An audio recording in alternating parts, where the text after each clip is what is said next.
안녕하세요. 지금은 개인 사업을 준비하고 있는 29살 여자입니다. 원래대로라면 지금쯤 3년을 연애했던 남자친구와 진작에 결혼해서 가정을 꾸리고 살고 있었어야 했죠.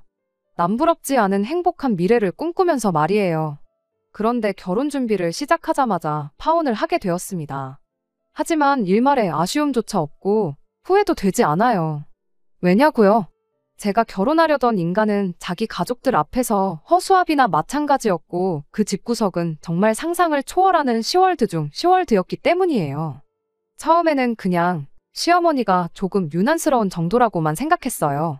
모시고 살 것도 아닌데 그게 뭐가 문제겠냐 하고 대수롭지 않게 생각하려고 했었죠.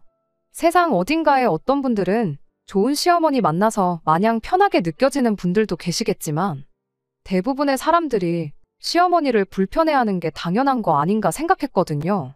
그런데 이 집구석은 불편한 정도가 아니라 선을 넘어도 한참을 넘어버렸어요. 뭐 얼마나 대단한 집구석이라고 저를 사람 취급도 안 해주는데 저라고 이 인간들을 사람 취급을 해줘야 하는가 싶었죠. 결혼을 더 두고 볼 게 있는 건가 싶은 생각이 드는 순간 속 시원하게 파혼 선언 해주고 돌아왔습니다. 3년 연애하는 동안 정도 많이 들었고 사랑했으니 결혼까지 생각했던 거지만 그 시간이 아까울 뿐이지 아쉬운 마음은 하나도 없네요. 아마 지금 파혼 안 했으면 이혼했을 게 분명했으니까요. 이혼녀로 사는 것보다야 파혼한 게 100번 1000번 나은 거 아니겠나요? 말씀드렸다시피 남자친구 자체만 두고 보면 나쁜 사람은 아니었어요. 남자친구는 직장 동료로 처음 만났습니다. 회사에서 저보다 2년 선배였고 직장 동료로 1년을 지내다 회식 자리에서 남자친구가 난데없이 고백을 해오는 바람에 연애를 시작하게 되었어요. 회사 자체가 규모가 작고 워낙에 가족 같은 분위기라 그런지 오히려 다른 직장 상사들은 물론이고 사장님까지 나서서 남자친구를 밀어줄 정도였죠. 보통 규모가 작은 회사일수록 사내 연애를 기피한다던데 저희 회사는 그런 게 전혀 없었습니다. 아무튼 그렇게 저희는 연애를 시작하게 되었어요. 암만 공인된 연애를 하게 되었다고 하더라도 업무에는 지장을 주지 않게 공과 사는 확실하게 구분했습니다. 그래도 남자친구라고 회사에서 이욕심 안 부리고 가늘고 길게 가려고 하는 모습이 조금 답답한 면은 있었지만 그런 거 말고는 성격적으로 문제가 되는 건 하나도 없었습니다. 이따금씩은 일할 때 그런 모습을 연애할 때도 보여줄 때가 있어 답답할 때가 좀 있었지만 대부분의 상황에서 제게 항상 먼저 양보해주고 싸움이 날 법한 순간이 오면 먼저 저를 위해 한 수 접고 더 주는 그런 스타일이었어요. 그리고 그런 배려가 그렇게 나쁜 것만은 아니었어요. 어지간한 일로 다투는 일 한 번 없었고 대부분 저한테 맞춰주고 그랬죠. 처음 남자친구와 결혼을 약속하고 저희 집에 남자친구를 처음 소개했을 때 저희 어머니께서는 남자친구의 이런 면보다는 다른 모습을 더 마음에 들어 하셨어요. 바로 밥을 복스럽게 잘 먹는 모습이었죠. 저희 아버지가 밥 먹을 때 그렇게 까탈스러우실 수가 없거든요. 반찬 투정은 기본이고 반찬이 많으면 음식간을 가지고 그렇게 투덜거리실 수가 없어요. 그렇다고 아버지가 입맛이 귀신 같으신 것도 아니고 요리를 잘하시는 것도 아니거든요. 그냥 식사하실 때마다 좋은 말을 하는 법이 한 번 없는 그런 스타일이셨죠. 남자친구를 저희 집에 처음 인사시켰을 때 어머니께서 남자친구가 뭐를 좋아하는지 몰라서 이것저것 음식을 준비해 주셨는데 밥을 고봉밥으로 한 공기를 더 먹으면서까지 어머니께서 준비해 주신 밥을 정말 싹싹 다 먹었거든요. 평소에도 데이트할 때 보면 번거롭더라도 남은 음식은 싸가거나 남기는 법이 없는 사람이긴 했는데 그걸 보고 어머니께서 참 밥을 복스럽게 먹는다고 하시니 그랬구나 싶은 생각도 들었어요.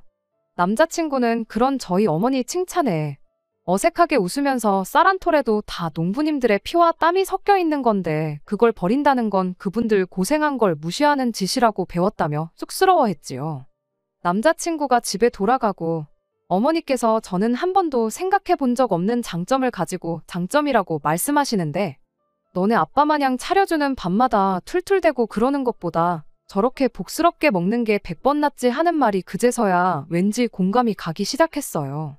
그때까지만 해도 이 음식을 남기지 않는 남자친구 습관 때문에 파혼까지 하게 될 줄은 정말 상상도 못했습니다. 그냥 먹성이 좋아서 음식을 남기지 않는 게 아니었거든요. 그 사실을 처음 깨달은 건 그렇게 남자친구를 저희 집에 인사시키고 남자친구 부모님을 처음 찾아뵙게 되었던 날이었어요. 저희 집이 했던 것처럼 집에 초대된 건 아니었고 밖에서 외식을 하기로 되어 있었어요. 남자친구 아버님이 일 때문에 시간을 내기 어려워 점심시간에 해서 직장 근처에서 만날 계획이었거든요. 약속 장소에 도착하니 아버님만 자리에 계셨죠. 남자친구 어머니한테 연락했더니 길이 막혀서 조금 늦을 것 같다고 먼저 들어가서 음식들 시켜놓고 있으라 하더라고요. 식당에 들어가기가 무섭게 아버님이 음식 시킬 테니까 일단 밑반찬부터 먼저 세팅해달라 하시고는 공깃밥 하나만 먼저 주문을 하셨어요. 진작에 점심을 먹어도 먹었을 시간에 공복으로 있으니 배가 고프다는 이유였지요. 초면에 조금 기다려도 되지 않나 싶었지만 배가 얼마나 고프시면 저럴까도 싶고 그래서 아무 말 안 했습니다. 사실 제가 뭐라고 할 건덕지가 있던 일이 아니기도 했고요. 그렇게 직원분이 밑반찬과 공깃밥 하나를 내왔고 아버님은 일단 이걸로 배라도 채워야겠다며 급하게 식사를 시작했습니다. 그러던 중 남자친구 어머님이 자리에 도착을 했어요. 도착하자마자 아버님이 공깃밥만 시켜서 밑반찬으로 식사를 하고 있는 걸 보고 아버님 등짝부터 한 대 내려치더라고요. 모처럼 비싼데 외식 왔으면 좋은 걸 먹어야지. 이런 걸로 배를 채우고 있냐면서요. 그러더니 아버님이 한참 드시고 있던 밥 공기를 제 쪽으로 쭉 밀어놓았어요. 그때까지만 해도 그냥 가까운 쪽으로 밥 공기를 치워놓은 거라 생각했죠. 자리 자체는 그냥 인사를 드리러 갔던 자리였다 보니 당연히 나올 법한 질문들 외에는 그다지 문제다 싶을 만한 일은 없었어요.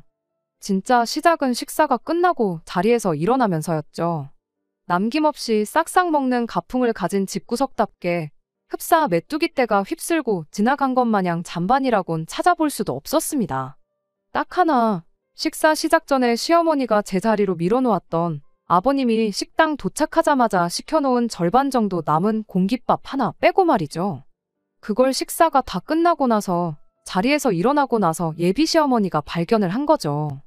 그걸 발견한 즉시 예비 시어머니가 저한테 한마디 하더군요. 너는 뭔데 저걸 밥이라고 남겼냐고요. 순간 당혹스러웠다기보다 내가 남긴 걸로 착각하셨는가 보다 싶어서 예비 시어머니한테 이거 아버님이 드시던 밥이라고 제가 남긴 게 아니라고 대답을 했죠. 그런데 예비 시어머니가 누가 그걸 몰라서 묻는 줄 아냐고 대답을 하는 거예요. 그땐 정말 당황스러웠죠. 순간 저도 모르게 남자친구를 쳐다봤는데 제 당혹스러운 표정이 읽히지가 않는 건지 아니면 아무 생각이 없는 건지 멀뚱멀뚱 가만히 있는 겁니다. 평소에도 썩 도움이 되는 편은 아니었지만 그날따라 남자친구는 왜 이렇게 쓸모가 없던지 도무지 예비 시어머니의 의도가 무언지도 모르겠고 제 말을 잘못 들었던 건가 싶기도 해서 다시 대답을 했어요. 제가 남긴 게 아니고 아버님이 남기신 거라고 말이죠. 더 따지지는 않았지만 그 말이면 충분히 번지수를 잘못 찾았으니 밥 남긴 거 가지고 잔소리를 하려거든. 나 말고 아버님한테 하시라는 메시지가 담겨 있다고 생각했습니다. 예비 시어머니는 그런 제 대답에 한숨을 푹 쉬더니 바로 직원분을 불러서는 일회용 봉지 하나를 달라 했어요. 그리고는 온갖 양념장이 묻어있는 남은 밥을 봉지로 옮겨 담더니 봉지 끝을 묶어서는 이건 너가 집에 가져가서 먹어라 하고는 그 봉지를 저한테 넘기는 거 아니겠어요? 순간 또 이게 무슨 상황인가 싶어서 이 밥을 제가 어떻게 먹냐고 되물었죠. 예비 시어머니는 그릇에 옮겨서 전자레인지에 1분만 돌리면 된다고 찬밥도 한 번 안 먹어봤냐며 또 뭐라 궁시렁대기 시작했죠. 어이가 없어서 제가 설마 전자레인지 사용법도 몰라서 그러는 거겠냐고. 아버님이 먹다가 남긴 밥을 왜 저한테 처리하라고 그러시는 거냐 했죠. 이때까지만 해도 저한테 짓궂은 장난을 치는 건지 진심으로 저러는 건지 애매했는데 며느리의 희생정신이 어쩌고저쩌고 하면서 열변을 토하는 모습을 보니 아, 이게 진심이구나 하는 생각이 대번에 들더라고요. 며느리 희생정신이 웬 말인가 했더니 비싼 밥 먹으려고 외식 나와서 시아버지가 맛있는 걸 더 많이 드시는 게 당연한 거지 쌀밥으로 배를 채우게 하는 게 말이나 되냐고. 며느리면 며느리답게 시어른들이 맛있는 거 하나라도 더 드시게 양보하는 것이 기본 아니겠냐는 말도 안 되는 소리를 하더라니까요. 어이가 없어서 아니, 맛있는 거 많이 드시는 것도 좋은데 안 드실 거면 그냥 남기면 되는 거 아니냐고 그렇게 대답했더니 이번엔 또 저보고 버리기는 뭘 버리냐고 얘가 음식 아까운 줄도 모른다고 또 뭐라 하는 겁니다. 와, 진짜 어이가 없어서 웃음도 나오지를 않더라니까요. 그렇게 어이없게도 예비 시어머니가 건네준 먹다 남은 밥이 들어있는 투명 봉다리를 받아들고 가게 밖을 나오게 되었어요. 두 분이 차 타고 건물 밖으로 나가는 걸 보자마자 그 길로 남자친구한테 밥봉지를 던져줬죠. 남자친구한테 이 상황이 지금 말이나 되는 거냐고 대번에 따지면서요. 그랬더니 남편이 뭐 그렇게 예민하게 구냐는 듯 대답을 하는 거 아니겠어요? 원래 우리 집이 밥 남기는 거 안 좋아한다고 진작에 말하지 않았느냐고요. 아니, 그럼 그걸 아는 인간이 이렇게 될 줄 알면서도 식사가 다 끝날 때까지 아버님이 먹다 남은 밥을 그렇게 내버려 둔 거냐고 따졌어요. 그랬더니 엄마가 하는 말 못 들었냐고. 그 상황에서 자기가 그 밥을 먹는다고 했어도 상황은 별반 달라질 거 없었다는 소리를 하더라고요. 말인즉슨 며느리가 가족들이 더 맛있는 거 먹도록 희생해야 하는 게 시어른들 뿐만 아니라 남편한테도 해당한다는 소리였죠. 못 먹을 거 준 것도 아니지 않냐길래 어이가 없어서 넌 그럼 우리 엄마나 아빠가 먹다 남긴 밥을 너한테 먹으라고 줘도 따라서 먹을 셈이냐 물었더니 그 말에는 또 아무 대답을 못 하대요. 자기도 길게 끌어봐야 좋을 거 하나 없겠다는 걸 알았는지 이내 저한테 미안하다고 사과를 하더라고요. 다음부터는 같은 상황이 생기면 자기가 먹는 쪽으로 하겠다면서요.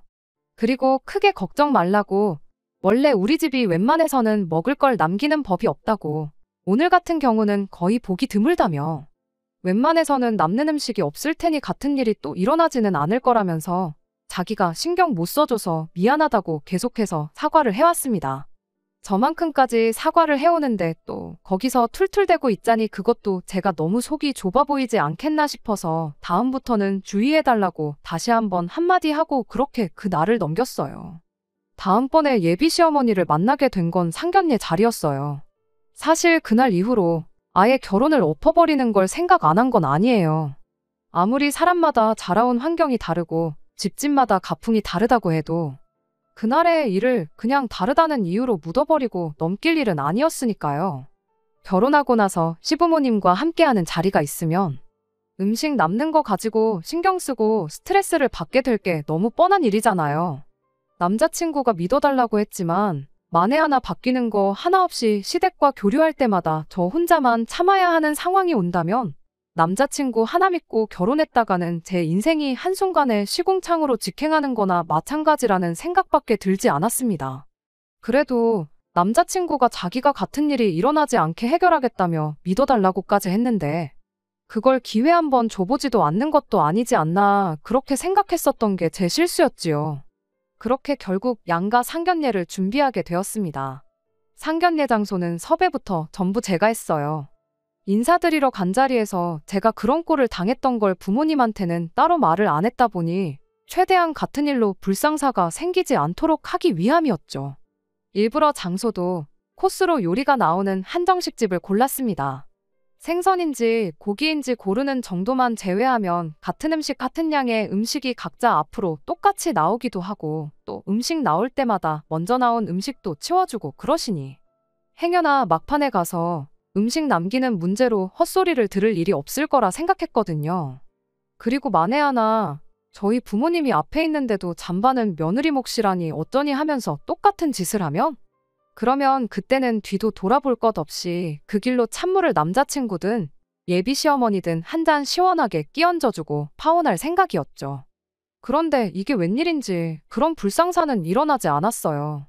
코스 요리 시작은 빈 속부터 달래라고 전복죽이 조금 나왔는데 내장 잡내를 제대로 못 잡은 건지 제가 먹기에도 조금 비리더라고요.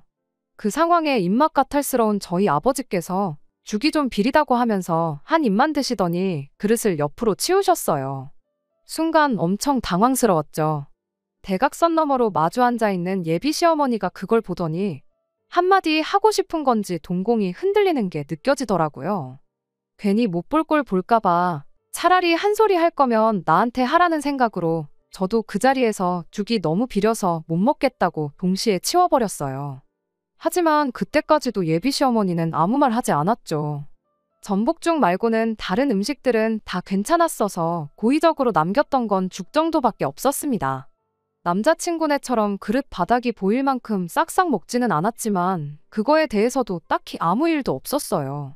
지금 상황에서만 본다면 차라리 상견례 자리에서 무슨 일이 일어나야 했던 게 더 나았을 테지만 그때는 다행이다 안도의 한숨이 나올 만큼 상견례 자리에서는 별말도 없었고 일도 없었어요. 그냥 평범하게 밥 먹고 사소한 이야기가 오가는 평범한 상견례 자리였지요. 오히려 상견례 끝나고 집에 돌아와서는 저희 부모님께서 저한테 사돈 되실 분들이 다들 좋으신 분들인 것 같아 안심이라고 할 정도였으니까요. 저도 그날은 기분이 엄청 좋았어요. 남자친구가 같은 일은 2번 다시 일어나지 않게 하겠다고 자기를 믿어달라고 그렇게 말했었잖아요. 그 약속을 너무나도 훌륭하게 지켜주었으니 기회를 줘보기를 잘했다는 생각 말고는 다른 생각이 들지 않을 정도였습니다. 그때는 몰랐던 거죠. 얼마나 전복죽을 한 술만 뜨고 남긴 거부터 해서 그릇 바닥이 보일 때까지 접시를 핥아먹지 않은 걸 가지고 예비 시어머니가 얼마나 한마디 하고 싶었던 건지 말이에요. 저 혼자만 있을 때는 만만하니까 잠반은 네가 먹어라 할 수 있지만 저희 부모님이 앞에 계실 때는 싸움 날까봐 자기가 지들이 남긴 밥 며느리가 먹어치워야 한다고 그러는 게 누가 봐도 명명백백하게 잘못된 행동이라는 걸 알고 있으니까. 자기들이 질게 뻔하니까 그냥 참고 있었다는 걸 그것도 모르고 남자친구가 해냈다고 착각한 제가 다 바보 같네요. 상견례가 끝나고 나서 결혼 준비를 시작했는데 그때 예비 시어머니가 저를 다시 집으로 초대를 했습니다. 갑자기 집으로 불러내는 게 뭔가 불안하기는 했지만 상견례 자리에서는 사소한 이야기만 오갔다 보니 본격적인 결혼 준비를 시작하면서 이래저래 할 이야기가 많아서 부르는 거겠구나 생각했어요. 그런데 예비시댁 현관문을 열고 들어가는 순간 뭔가 안 좋은 촉이 들기 시작했습니다. 왜 보통은 아무리 환기가 잘 돼 있어도 식사 전에 가면 현관문 앞에서부터 조금이나마 음식 냄새가 나기 마련이잖아요. 그런데 현관문 앞은커녕 문을 열고 들어갔는데도 집안에서 음식 냄새라고는 하나도 나지 않았거든요. 와서 밥 먹고 가라는 말을 분명히 했기에 당연히 식사는 집에서 하겠구나 싶었는데 집에 들어가도 음식 냄새는 나지 않았고 빈손으로 오기 뭐해 사가지고 왔던 케이크를 냉장고에 넣을 때도 냉장고에 먹을 거라곤 반찬통에 덜어놓은 김치 한 통이 전부였어요. 그런데 아니나 다를까 저희가 도착하니 예비 시어머니가 어디에 전화를 거시더라고요. 전화 내용을 들어보니 국밥 3개 안 맵게 해서 보내달라고 수육은 안 하고 국밥만 보내주시라 그렇게 말을 하고 있는 게 집에서 밥을 해주는 게 아니라 배달 음식을 시켜 드시려는가 보다 싶었죠.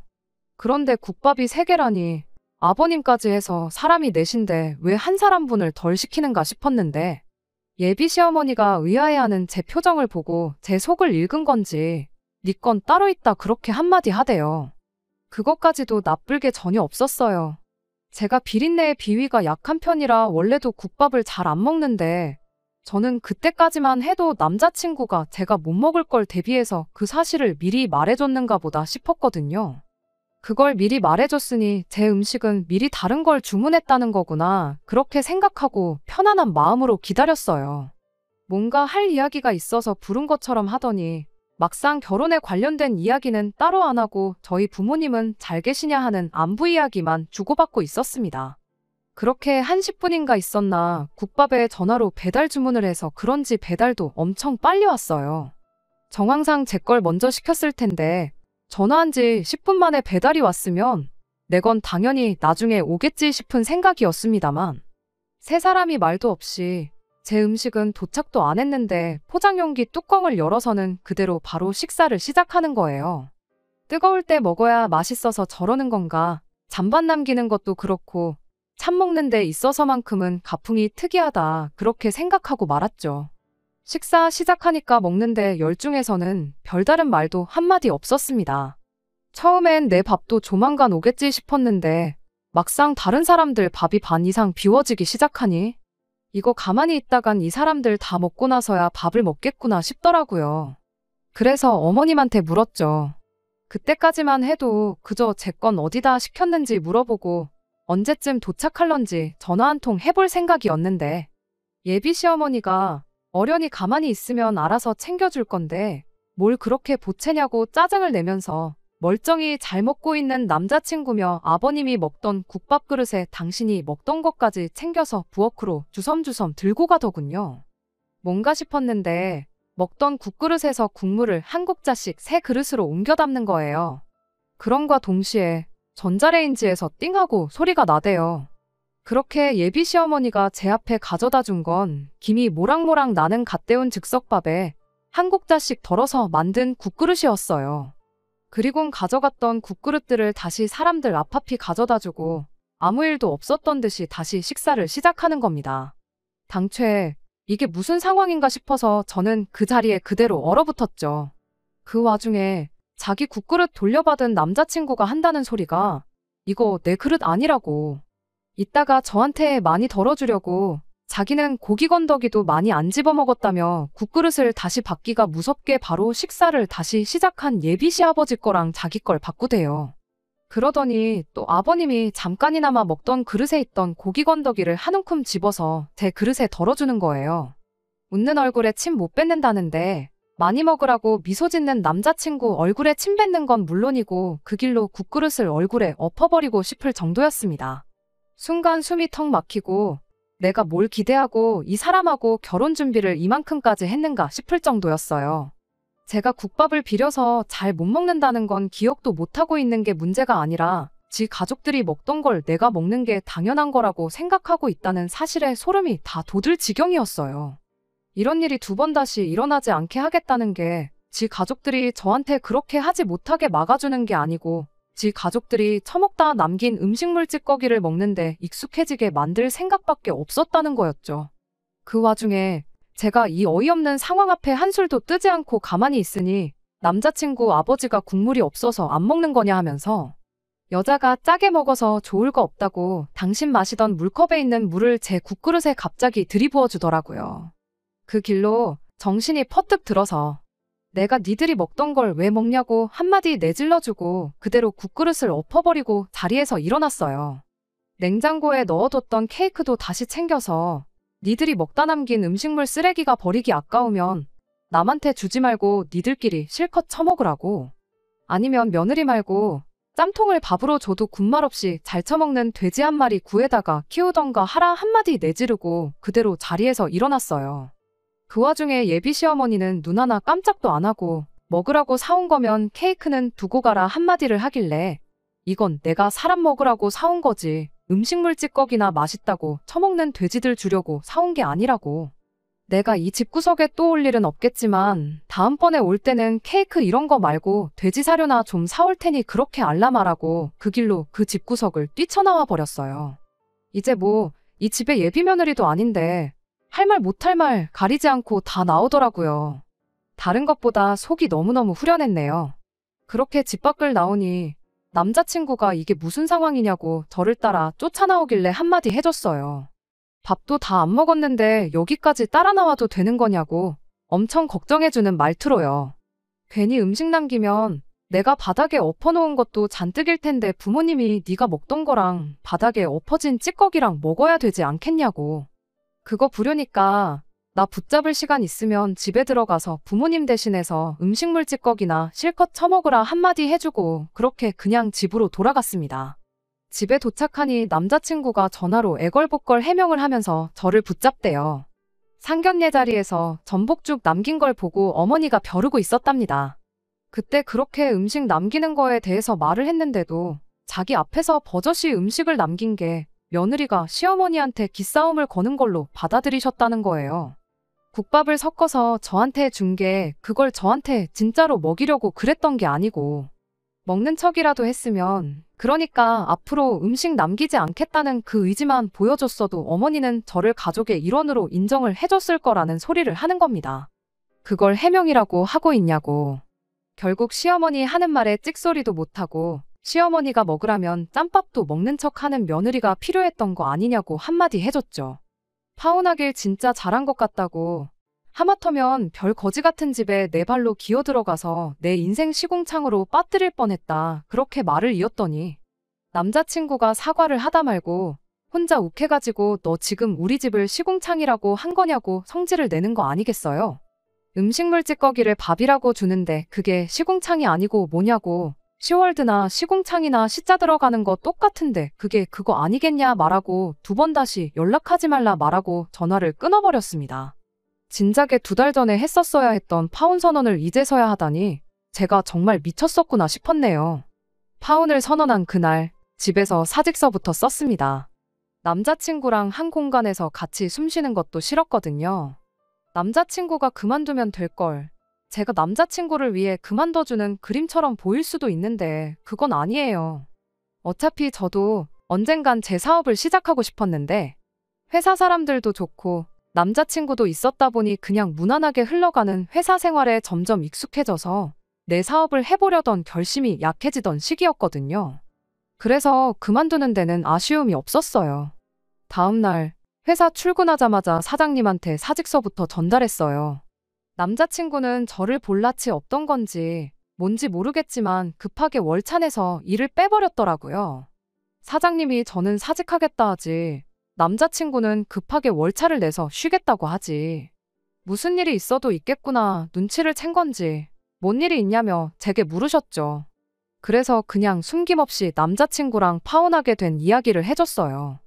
은근 회사에서 처음으로 결혼하는 커플이 탄생하는 줄 알고 기대하셨던 사장님도 그 이야기를 들으니까 그런 집이면 파혼하는 게 100번 맞다면서 동의를 해줬습니다.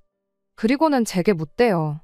남자친구가 문제면 남자친구를 자를 테니 저보고 남아있으라고 저를 붙잡기까지 했어요. 이참에 새로 시작하는 마음으로 사장님한테 배운 역량을 발휘해 이젠 내 사업을 시도해보고 싶어서 그만두는 거라고 말뿐이라도 정말 감사하다 말하고 그렇게 자리에서 일어났어요.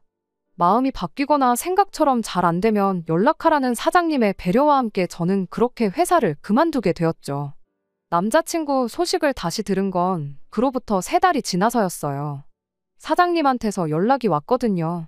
한참 사업 준비하고 있는 와중이었는데 사장님이 생각처럼 일이 잘 안 풀리면 네 전 남자친구는 진작에 잘랐으니까 돌아오고 싶을 때 돌아오라고 하시대요.